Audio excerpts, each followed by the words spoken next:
Hi, besties.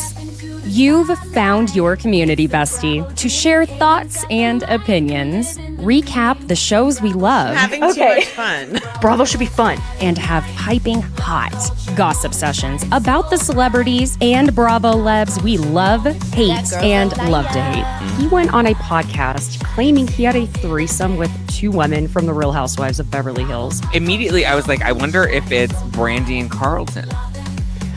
I'm Caitlin Marshall, your pop culture and Bravo bestie. Allegedly allegations. And if you enjoy fun conversation between friends, listening to your bestie rant about shows we can't get enough of, plus enjoy a little bit of, well, ridiculousness. Oh my God. I'm sorry. There's a spider that is coming down. Hold on.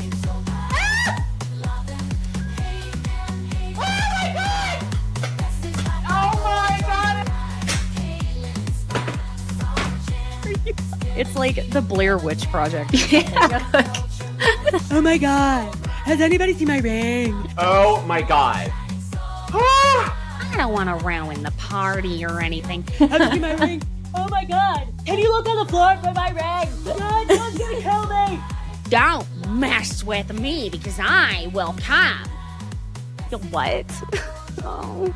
Feel free to leave that in for whatever entertainment purposes. You're in the right place. So thanks for joining me on Besties by Bravo. Hi, besties. Thank you for joining me today. It is Thursday, March 20th. And honey, we are covering the Summer House. Oh my gosh, I almost said the Real Housewives of Beverly Hills. What day is it? It's Thursday. Okay. And we have an all new Southern Charm tonight, my friends. It's just feeling jam-packed. And I don't know if y'all saw, but the Vanderpump Villa trailer came out. And I'm going to be so real. I tried to watch last season on Hulu, and I wasn't that into it. But this season, Stassi is going to be there. Yes. I mean, what other Stassi is there? She is staying in Italy for the whole summer and essentially, the whole filming summer. And is essentially going to be playing Lisa Vanderpump's eyes and ears, darling. In the castle, we have, according to Lisa, the mom talks, or mom talk / Secret Lives of Mormon Wives. Ladies joining. Go look at my TikTok. Did a whole video that I just put up on that. So be sure, and if you want a little more tea on that. But shall we get into Summer House? Because we now have our first episode of the Summer House after show.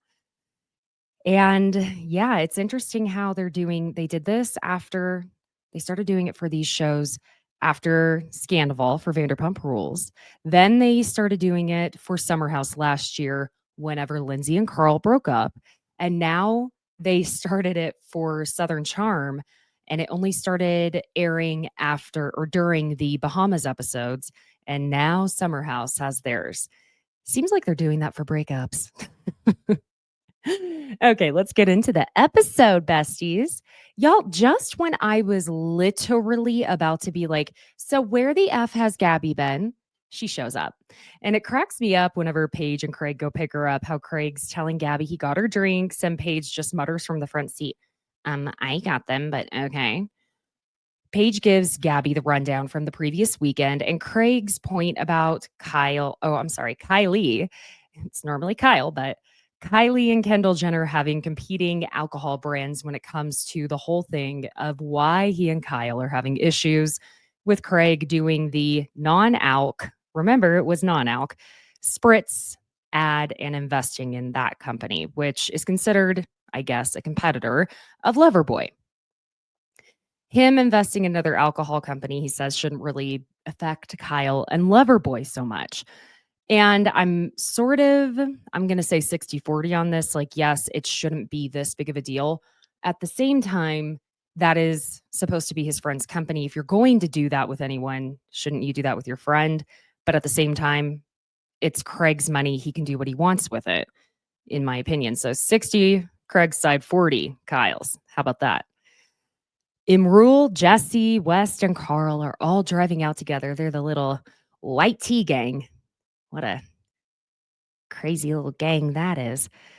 Jesse's already finding ways to bring up Lexi, and then Carl picks up his phone and he goes, "Hello, this is Carl. I would like to authorize the pickup of my raft." He sounded so official and like business father like. He says in confessional that with his ex-fiance, Lindsay, not being there this weekend, he's excited to throw a shipwrecked party because he's from Pittsburgh and loves the Pirates. Okay. Now we're going to bark like a dog again with excitement like last year. That was a whole thing. You know, I feel as though men hate it when we compare them to dogs, but then men will literally bark like a dog when they're excited. So I don't know. Like, what do you want from us, guys? Carl has a girl coming to the party named Lil. She's a yoga instructor who slid into his DMs. And Emerald's head almost pops off of his shoulders and flies away like a little balloon out of the car when he hears that Carl has not been intimate with anyone since last summer with Lindsay. And we got our first after show again with Lexi saying that Carl had told her he wanted to be single and sober for a full year before doing anything romantic in any capacity with anyone. And, you know, AA is very big about milestones, so it makes sense. And it is going to be a celebration of Amanda's birthday because her birthday was during the week. Craig, Paige, Gabby, and Sierra are now at the house. And again, with the canine white tea crew showing up, barking and growling in the car. Like, really, what is it with men having to make animal noises? I'm just curious. Did cavemen just like growl and roar like saber-toothed tigers or bears or something before this? Has turning into an animal when they're excited always been a thing for these men? I don't know. Amanda and Kyle walk in, and it's all about surprising Amanda for her happy birthday thing. And Amanda says in her confessional, she's been healing mentally and able to enjoy focusing on things she always wanted to do that really her depression, anxiety had been holding her back from. And good for her for talking on it. I think the more we normalize the struggle, the more we can normalize getting better. That's what it really comes down to. Because she was saying on Watch What Happens Live, she was on there with Sierra after the show. She said medication changed her life. And honestly, I have a family member that this is so true for. It truly changed their life and it made them the person that they're meant to be in the best way possible. It just enhanced the best parts of them and made it easier for them to deal with things that were difficult to deal with. And listen, besties, depression, when it's not solely situational, it is simply some chemicals that are screwing some things up. So sometimes you have to get those chemicals back in line, honey. That's it. Blame the chemicals. Just a gal with some chemicals that need fixing. Now, Craig does try to say hi to Kyle from behind the sofa by way of a like, "What's up?" And Kyle, I think, pretends he didn't hear him. I really can't tell for certain, you know, like the distance between Craig and Kyle at this point from the footage, but maybe he didn't hear him. Craig is a bit annoyed and is just like, "Cool, way to leave me hanging." I do kind of feel bad for Craig here because it's clearly uncomfortable and he's here to be with Paige while the one guy he knows best in the house is Kyle and they're having issues. And honestly, at this point, this is on Kyle because Kyle could have really made himself look like the shining star victim that he wants to be, and so much better by going up to Craig, giving him one of those like bro hugs, like, "Yeah, we're bros, we're not chicks," and just saying, "Good to see you. Listen, I know we have some things to talk about this weekend and that this is not the moment, but let's figure out a good time to hit pause and chat. Okay? Let's figure that out. That's the only conversation we need to have at this moment." But no, Kyle is just going to stare at Craig awkwardly and then say in confessional that he wants to address the elephant in the room with Craig and is appalled that Craig hasn't still apologized to him. And he admits it was wrong of him to let his own emotions get the best of him. But then he says, "But I was lied to and I was hurt. And so now it's about saving whatever friendship there is there, and probably more importantly, making sure it doesn't affect the relationship between Amanda and Paige." Smart boy. That's where you're being smart. Jesse and West are doing a handstand picture in their room, being 8-year-old boys while West is practically groping Jesse's ball. Carl and Kyle are talking about Carl's soft launch. Do you see what I did there? It's soft launch. Okay. Anyway, Carl says he's announcing it on social media next week. Kyle's very excited for him. And in confessional, Carl describes the soft bar as mindful consumption bar and cafe, serving premium, sophisticated non-alcoholic drinks, and of course brings up that there are always going to be haters, saying, print this. Thank you, Lindsay, because he does agree that at the time he wanted to open up the non-alcoholic bar, it was a bad idea. So he went back to the drawing board and refined it. Carl ends up asking Kyle if he's going to try and talk to Craig, and Kyle says, I've never felt more wrongfully attacked ever. Kyle, you literally say that every time someone calls you out. Like, Kyle speaks in so many definitives that every single moment is the biggest, most dramatic moment of his life. He then tells Carl, when you put your blood, sweat, and tears into something as an entrepreneur, as a founder, that's like a callback to when Danielle was saying that to him last year. Anyway, there's no delineation between your business and your personal life, and that for him, business is personal. He wants to acknowledge that his feelings were hurt with Craig and make sure the girls are good and able to go on double dates all together and that they're all just one big happy family. All that jazz. Good luck, Kyle.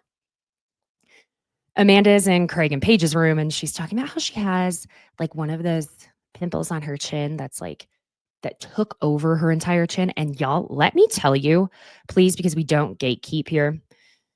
When I say I know what this is like, I'm currently battling one that is not a bad one, and it has been bad, but not nearly as horrific as the ones I've had. Do you want to know the only thing that has gotten rid of them? Because when I tell you the cystic acne, go to your dermatologist, and if it's recurring and you can feel just like a little bulb under there most of the time, get a cortisone shot in it. And cortisone, yes. Just ask your dermatologist. Okay, they'll know what you're talking about. Because when I tell you I used to get this one that was so bad, it would literally push the side of my lip up, and nothing I did fixed it. Remember those Xenos? I had one of those. I would put all the creams, all the lotions, the patches, the everything, and it did not matter. Once it was coming, and it was never going away. One shot of that never came back in that same spot again. I've had now 2 of those. Amazing. Anyway, what the celebrities do, but you have to be careful about the location and making sure that it really is like a true blue cystic one, because you can get divots in your skin if you just are like, okay, well, I just have a little pimple this week. Don't do it for everything. Do it for the real intense ones. Anyhow, Jesse and West are in their room, and Jesse points out that Sierra came into their room, and it was the closest she's gotten to voluntarily being in the same room as West. But she's not going to be having any slumby parties in their room. I'm sorry, Gen Z has a bizarre language all on their own. But I mean, I'm certain this has had to be said about millennials and Gen X and every generation.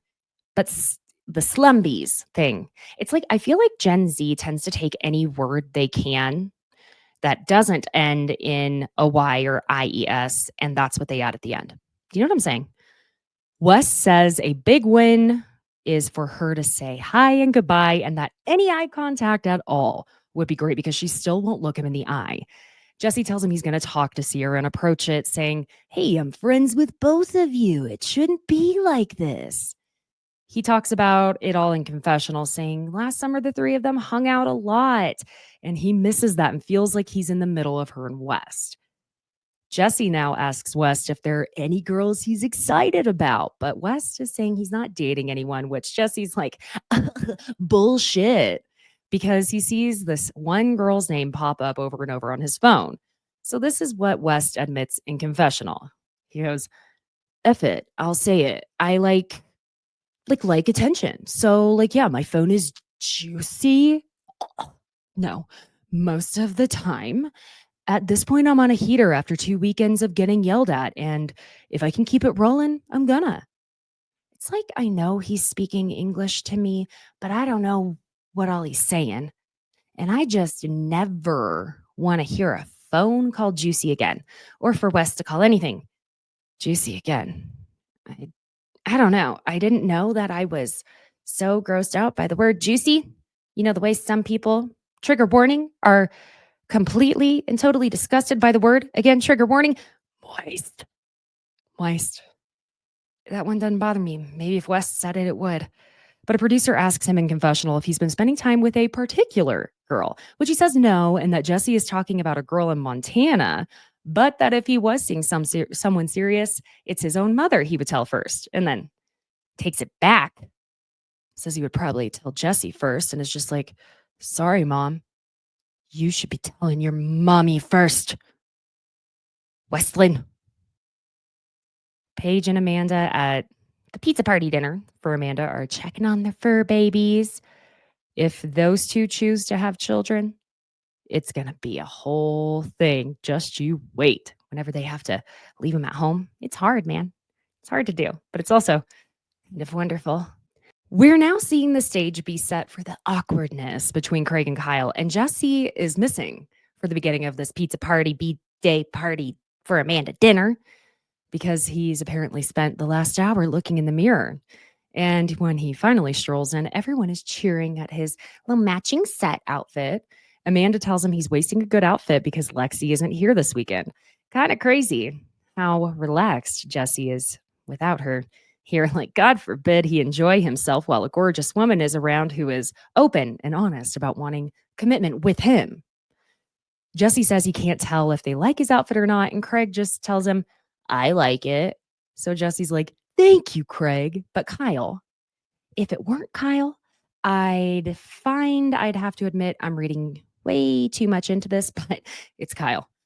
Because Kyle looks at Craig and goes, we all like it. That's the point. Okay, well, Craig also could not tell if you were making fun of him or not, and neither could Jesse, because y'all have that Northeast Coast sense of humor where you have to make it look like you're making fun of someone in order to give them a compliment. And you absolutely know what I'm talking about if you have anyone you love and adore from New Jersey, New York, somewhere like, I don't know, Boston, Philly, those type of areas. It's like their way of showing love is making fun of you. Jesse goes and sits next to Sierra while Amanda, Kyle, and Paige are trying to cut the cake as Paige brings up the quote unquote TikTok way of cutting the cake. Craig clarifies to Kyle that it's that whole thing. I'm sure y'all have seen it where people will turn a cup or, like a wine glass upside down and just put a hole in the cake and scoop it off. And, Craig's clarifying that to him. But I'm telling y'all, with Kyle, it's all about the little things he says and does. Because let me put it this way. I'm not calling him like, oh my gosh, you fight like a girl or anything. But he goes about these things in the way that people will stereotype women as doing. And Craig isn't that far off from being that way too, but he's enough not like Kyle that he tends to just go ahead and say what his issue is. So Kyle is correcting Craig that, well, the edges of the cup would have to be a thin edge. Okay. Jesse asks Sierra if Craig and Kyle are getting along now and if maybe their beef was squashed before his arrival downstairs. But no. So Jesse, gosh, messy Jesse, looks at Craig and Kyle and goes, hey, I showed up late, but you guys are getting along so well. Like, did I miss a squashing of the beef? Awkward. Kyle just says, I sent a couple of texts just to kind of address it ahead of time. I don't want you to think I'm like avoiding it. And Craig tells him he doesn't think that Kyle is doing that. And Kyle tells him, I told you I wanted to talk, like, so we can enjoy the weekend. And Craig tells him, you sent me a nice text and I texted you back. Then Kyle says, well, hey, Craig, it's about the friendship. So there's no like, aha, gotcha moment. I just want to talk. And I find that such a strange thing to say about the quote unquote, aha, gotcha moment, because if it weren't about that, why would you say it? And Paige, my God, she is literally in the middle of this, sitting between them, just praying to Chanel and Prada that this ends soon. Craig is telling Kyle he does want to talk too. And when Kyle says, I just feel like it would be easier to talk sooner than later, Craig is trying to tell him he'd like to talk tomorrow because it's been a long day and that they were literally sitting in traffic for 5 hours. You know, y'all, it is one thing to be in a car moving for, say, 5 hours. Like you're driving, you're moving, but when it's traffic and you're just gridlocked, oh my God, it's the worst. But don't forget, Kyle also said that when he and Amanda walked in, that they were in traffic for 5 hours. So Kyle's well aware of the long trip everyone has had. And it's Amanda who just says, okay, good. You guys will just talk tomorrow, Kyle. But Kyle, no, Kyle literally goes, no, we'll talk tonight. Excuse me? You are not my boss. I would have dug my heels in at this point just in spite of him. Like, what the F is wrong with you, Kyle? You're not in charge here. You're not my father. Craig asks why they can't just talk tomorrow. And Kyle keeps going on saying he wants to talk tonight. And Craig's just like, dude, like, what is the big deal? Why can't it be tomorrow? And honestly, Kyle, you're sitting at your wife's little birthday dinner. And Craig set a boundary that he feels that it would probably be for both of your benefit to talk tomorrow, because you both most likely, if you are annoyed already after being in the car for 5 hours in gridlock traffic, you're going to lose your shit at each other. Craig's tired and probably knows it's not going to go well in the moment because he's going to be in that headspace where he cannot have this stupid ass conversation. Kyle keeps pushing that he wants them to be able to enjoy the weekend, as Craig is saying he doesn't want to talk in this moment and doesn't want to force anything. Kyle is already arguing back and not even seeing that this is already devolving. So any further emotionally charged conversation is going to go way worse. Jesus, you are being annoying, Kyle. Amanda is even trying to get Kyle to chill the F out. Craig tells Kyle that it would, in fact, be a forced thing after he's told him 3 times that he'd like to speak tomorrow. But now Kyle's just gonna pout. I didn't realize it was a timing thing. Kyle, come on. Find a compromise here. In confessional, Kyle says, my goal was to take this head on. I know we both have some things on our chest, so much for trying to minimize the awkwardness. I mean, what the F was that? Well, Kyle, it wouldn't have been awkward if you just said, cool. Right, we'll talk tomorrow. Simple as that. But here's what I think it is. Kyle is letting his own anxiety and sense of rightness overpower any progress that could be made with Craig. So again, not the time anyway. After pouting for a good length of time, Kyle gets up, and for the second time, Amanda has to say to him, it's not you, Kyle. Basically trying to say that Craig is the one being shitty here. But listen, like, Amanda, I know you're supporting your man, and Craig and Kyle are literally both capable of being huge pains in the ass. But why is it on Craig that if he's the one recognizing that a conversation at this moment wouldn't go well, and Kyle refuses to consider that it's Craig's issue? I'm sorry, but here's my thing. I think part of why I'm very much on Craig's side in this moment is I'm one of those people that I'm not always the person that I'm most typically, I should say, not the person who can have the conversation right then when I'm angry or annoyed or pissed, because I know that's going to be the moment I say things I don't want to say or even mean, or maybe I do mean them and they're things that I need to rein in. You take me in that moment, honey, I'm a Scorpio. It's going to be bad. If I'm telling you, give me a minute, I need to walk away. I'll talk about it later. We're going to talk about it later. It's going to go better for both of us. Okay. There are lots of people who see an issue, and that has to be resolved right this very second. I need to cool down a little bit sometimes, and it sounds like Craig is needing that too. Okay. Kyle is going to storm off. It's his favorite little thing to do, next to peeing outside and not in a toilet. And he walks out to the backyard just mumbling, this effing dude. And now Kyle is going to have a tantrum outside because he doesn't know how to handle big feelings, being told no. Now, you and Craig do have that in common. Big feelings are hard for you. He's out there saying, Craig is an effing psycho. He's such an effing crock, effing, sucker. I don't know. It just feels like a lot to be saying those words. Don't know why. Anyhow, in confessional, Amanda says that she's just so tired of Kyle fighting with Craig and that she's constantly trying to talk him off of a ledge with things because she knows it will end up affecting her friendship with Paige. Then Amanda brings up the falling out between Hannah and Kyle and how it was super awkward. And here's the thing, and the difference I would say is after watching the flashback of that, I would call it an explosion between Kyle, Hannah, and Amanda. It's a very different situation. Hannah went after Amanda as well in that moment in a way that Paige isn't going to.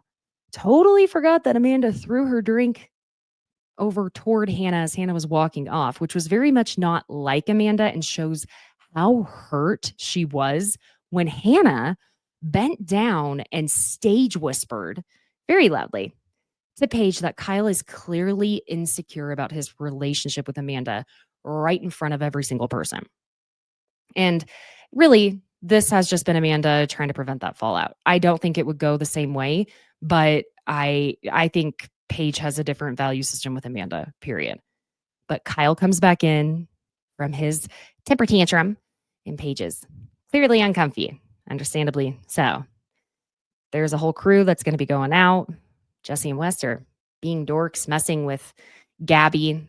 They sound and are acting like a bunch of frat boy children who also are mixed with being aliens from a kid's movie. Made sense to me. Paige and Craig are getting ready for bed. Paige is telling Craig that the situation with Kyle is awkward, and Craig's saying that he wasn't trying to fly off the handle super fast, but that Kyle was pushing the, let's do it real quick. Come on, let's do it real quick. And he doesn't want this conversation to be a quick conversation.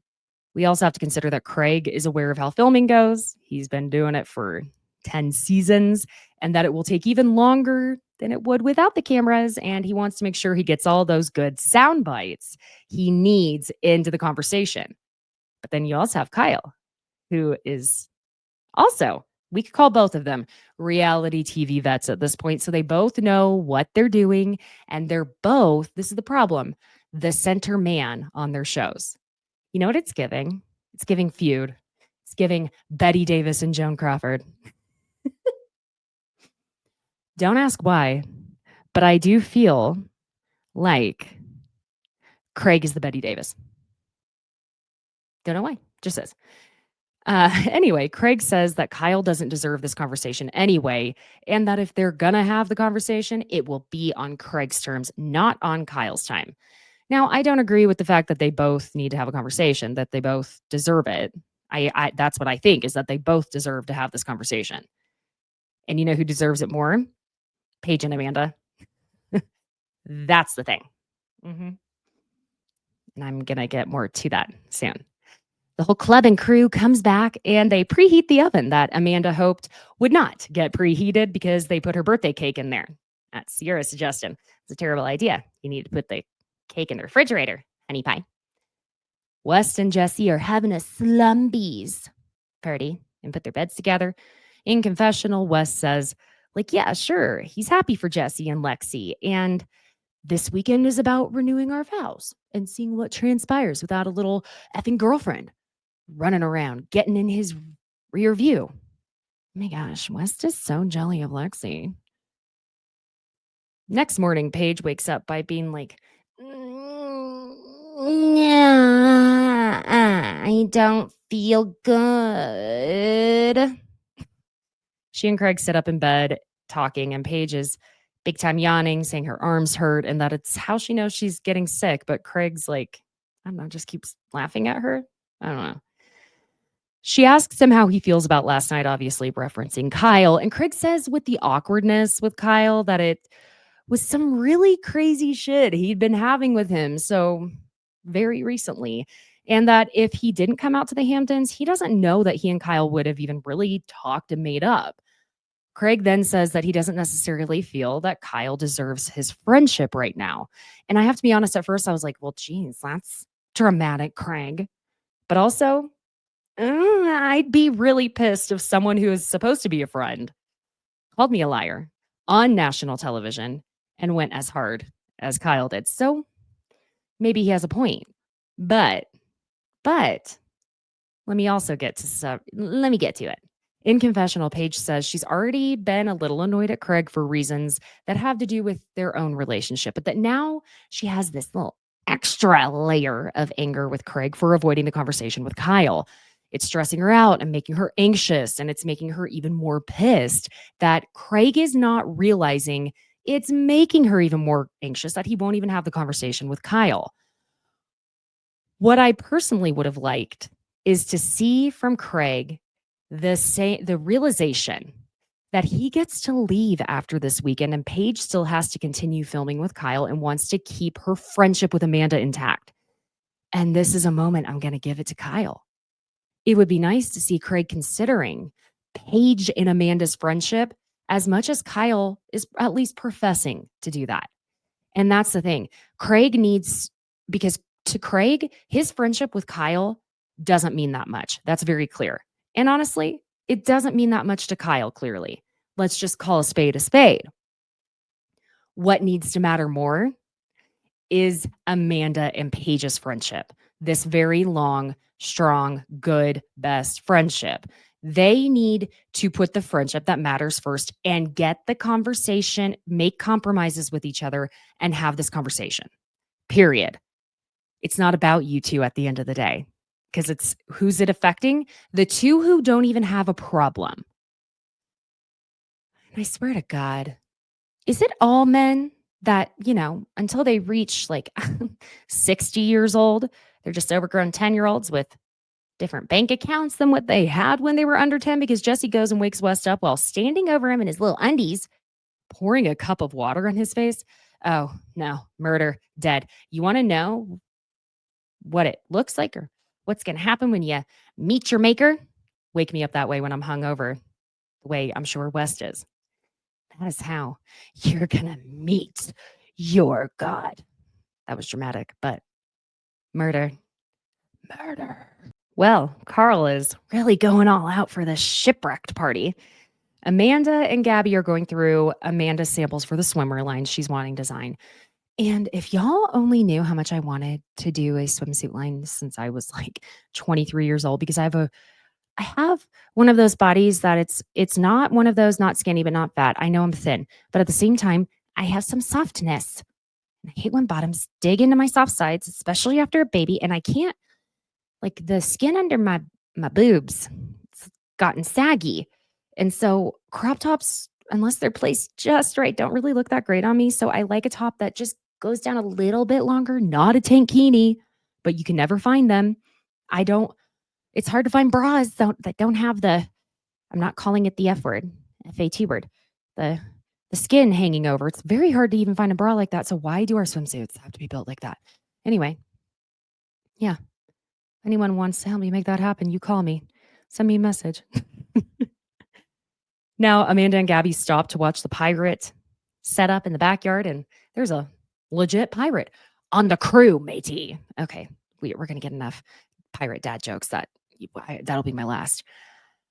All of the guys, except for Craig and Carl, are at the gym, and Jesse tells Emerald it's shocking that he did not see him get laid last night. And they tell him he needs to help wingman with Carl. And Emerald's telling them that he invited 20 girls to that party, which I don't doubt that number. Kyle is asking Jesse if Lexi told him he had to behave this weekend. And basically, yes, she did. Lexi also, she's away because her bestie in Canada had a baby. But anyway, Kyle asks Jesse if they're at the point of being super exclusive, as in what he needs to say is, are you boyfriend and girlfriend? Jesse says that they haven't had any official conversation, but they are exclusive.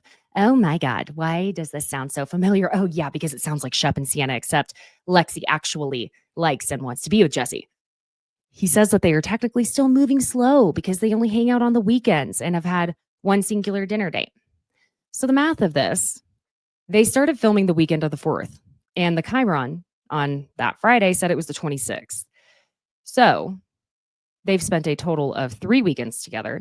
And if you include the night he met her parents and the yard game bar, and either give or take one, for that being the dinner date or another night being the dinner date, they have spent 3 weekends together and gone out 2 or 3 times during the week. so they barely know each other. But Jesse is so singularly focused on getting laid by Lexi that he's doing a push-pull, I want it, I don't want it, into monogamy. And then he adds further to my point that they haven't had sex yet. And Emerald almost smashes his head between the weights, like Final Destination. Y'all, the way Final Destination has ruined so many things for me. Because, for Emerald not being inside someone within 3 hours of meeting them is such a foreign concept. It's just very confusing. Jesse tells them about Lexi only sleeping with people she's exclusive with, but that they are in fact exclusive. No, honey. She said she only slept with people she's in a relationship, Jesse. A boyfriend, not an exclusive situationship, sir. He says Lexi told him she wants to sleep with him, and Kyle says this party with all these girls being there is sort of going to be Jesse's last chance to survey and maybe knock one out. But Jesse's like, no, man, don't even put that in my head. Carl is putting everyone to work, setting the party up, and Kyle says he's not even going to ask Craig to help them set up. I'm not going to rock the boat. All right. Jesse goes over and crawls onto the raft that Sierra is on, and her leg is on his knee, and he says that it's kind of turning him on. She's like, what? My leg? Sorry, you're a 10. Jesse, you lay it on thick, don't you? In confessional, Sierra admits that she and Jesse flirt, but that she has no intentions behind it. However, she does believe that if the opportunity presented itself, she's got about 90% on him taking that opportunity. As we cut to him literally rolling on top of her with his full body. Now, come on, y'all. We know Sierra doesn't hate this attention from a 6'5" attractive man, but also, Jesse, my God, the way you act like a totally different person when Lexi isn't there is so very telling. Paige and Sierra are just watching the guys make the island, and Sierra asks, how many men does it take to make a backyard island, essentially? And Paige just goes, yeah, like my dad would have had this done in 10 minutes. Now everyone's getting ready for the pirate party, and I love Sierra's commitment to a costume, guys. She's putting eyeliner on Kyle, and he's like, She's like, we don't need the sound effects. Thank you, though. Now Jesse FaceTimes Lexi and tells her he misses her, saying in confessional, he says that he misses her and that as much as he's enjoying this boys' weekend, he's still thinking about Lexi. And he doesn't want to do anything to jeopardize the potential relationship with her. So he's good with flirting, but won't be talking to girls and getting numbers at the party. Won't be doing anything suspicious. Okay.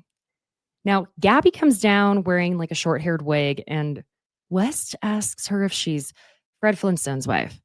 No, that would be Wilma. I think you're asking if she's Betty, but okay. Which, yeah, of all the references. She tells them that she's Halle Berry in Die Another Day, which they're like, what does that have to do with a pirate theme? She says she was on her expensive yacht and got thrown overboard. So, yeah, that's all she has, and she's been shipwrecked. I barely remember James Bond Die Another Day, so yeah, it was lost on me as well. God bless, Carl tries to blow into the conch and get everyone hyped up for the party. It's just awkward. Bless his heart. That friend's wedding Jay and I went to in Mexico last summer, the conch, you could hear the whole wedding crew doing that somewhere throughout the entire resort. And to be honest, I have no idea how you would blow into that either. Carl has hired mermaids and pirates. Really, really went for it. And there are lots of women showing up. Now, Paige and Amanda are talking in Amanda's room, and Amanda asks her if she's seen Kyle and Craig talking. Paige tells her that she told Craig just squash it with Kyle and says, not only do they both need to be right, but they also need you to agree that they're right, which Amanda says with her. Nail, head, spot on. Paige says that they're both very emotional, as in Kyle and Craig, and she's annoyed with Craig at the moment, and starts telling Amanda about the dinner she and Craig had at that Australian restaurant earlier in the week, saying that he told her he knows she's going to be busy this fall and that he just wants to make sure their relationship is still a priority, which pissed her off because she doesn't even know what that means. It means he's scared you're going to not think about him or care about him anymore. Right or wrong, that's what it means. She says she's going on a 35-city tour and is already so nervous and anxious about it without him already adding pressure to it. She's going to I'm sorry, without adding the pressure that she's not going to be able to prioritize the relationship enough. Amanda asks, like, is he not supportive or what? And Paige says that she told him she wants him to feel like a priority, but that work will come first for a lot of things. And that everything she's doing in the next year is exactly what she's wanted to do since she was 5 years old.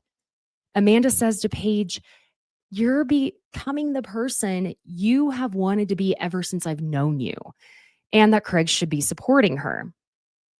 Okay, so let's address the after show, where, according to Amanda and Paige, Craig had sent her while she was on her tour this documentary on ABBA that was about how the ABBA tour, broke up all the marriages, and he wanted her to watch it, and how her having her panic attacks and anxiety, it really was about how she would be doing damage control with Craig, saying or doing something that she had found embarrassing, and then she would be going out and performing on the stage. And that for her was really the anxiety she was experiencing. But because she couldn't fully express that to Craig, that's what he was taking as, okay, you're working too much, you should slow down. It's a double-edged sword because she did need to communicate with him. And she does admit in this after show that from the beginning, she and Craig maybe didn't have the best communication.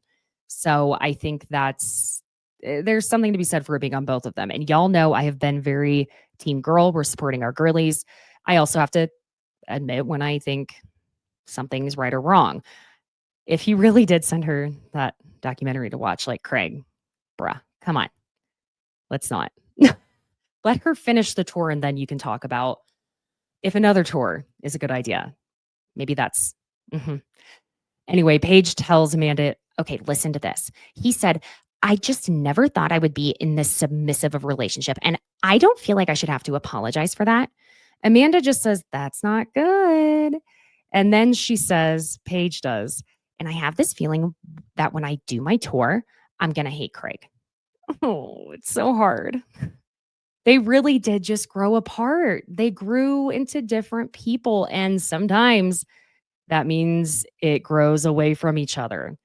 You know, I do think Craig was super proud of Paige being so successful, and that he does want success for her and did want that for her. But maybe the issue was that Craig wanted a different type of success for Paige.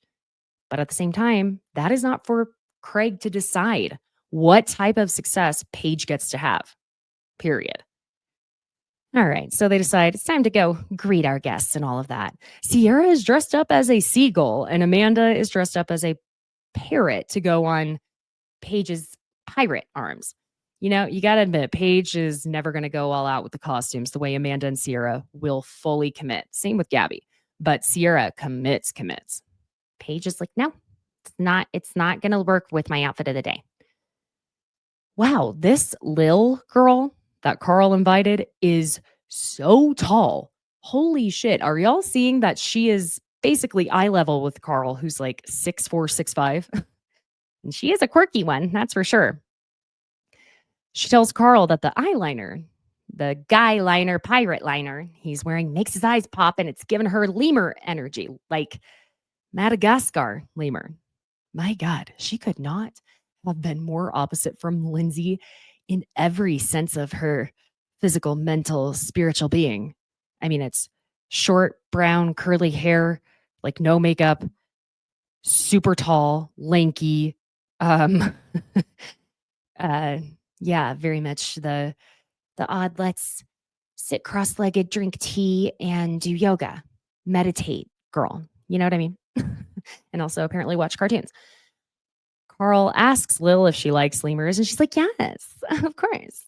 He admits in confessional he's very rusty and awkward, and this is when Jessie comes up and talks with them and asks Lil what she does for a living. Now, she says she's a dance instructor and that she's trying to get Carl to go do hot yoga with her. No, I'm sorry, guys. Nothing sounds more miserable than hot yoga to me. I also want to try it. I don't know.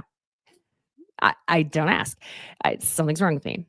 Carl says he wants to go on a date with Lil first and then, you know, go do hot yoga. Like, can we hang out in person more than once off of the internet before? I like sweat my ass off with said ass up in the air. Jesse is helping Carl out by asking Lil if she's staying the night, and she catches Jesse on that. She's like, oh, okay, I get it. You're his wingman. Carl does invite her to stay the night. And I'm just getting this weird feeling about Lil if she slid into Carl's DMs. I mean, I am begging the men on all of these shows, all of you single men, please do not date someone who is a fan. Okay? Please. We saw what happened with Rachel Leviss. Don't do it. Don't do it. There are plenty of fantastic women out there who will not give a shit that you're on a reality show. Okay? I beg of you. Y'all, I found this incredibly interesting. Amanda, Gabby, Paige, and Sierra are all sitting off to the side, chit-chatting. And this is when Amanda is telling them that Carl met this girl, Lil, by way of when he went to a soccer game by himself that he sat next to her parents and connected with her later in the fall. Was this the soccer game that Lindsay was supposed to go with him to? When he was so furious she didn't go and it was like a social media opportunity? Because if so, and they started speaking in the fall, that shortly after, we'll just call it after, the breakup, what leg does anyone who has been giving Lindsay shit about being pregnant this quickly and in a relationship that quickly after Carl broke up with her, do they have to stand on? None. 0 legs. Not even a singular pirate peg leg. Oh, God, I said I wasn't going to do it. Gabby clarifies they connected because of Lil's parents. And this is also reminding me of how Jax Taylor allegedly met that OF model that he went out with last year and was seen, all over the place with for about a week. And now Carl is carrying a mermaid in, announcing over and over, the mermaid's here. The mermaid is here. Uh-oh. Craig and Paige are going to have their little chit chat on the raft. Craig says to her that he feels like they're going to get lost at sea one day. And Paige is like, no, I don't do well. She said good, but I can't do it. I don't do well on boats under 52 feet. Then she asks Craig how he's feeling. And she goes, are you feeling like a priority, honey? He's like, good. Or yeah, sorry, he says good. And then he goes, yeah, you've really made me feel like a priority this weekend. So sarcasm from both of them, obviously. She says, there's only so much I can do, but let me tell you, I try. He tells her that he didn't say she doesn't make him feel like a priority, but she does correct and clarify that he did say he was worried she wasn't going to make him a priority. So he says, you are about to go on tour, so I just don't want to feel forgotten about. And she tells him she doesn't want him to ever resent her because she's working. Boy, do I know that feeling as a female. Gosh, it's hard for women.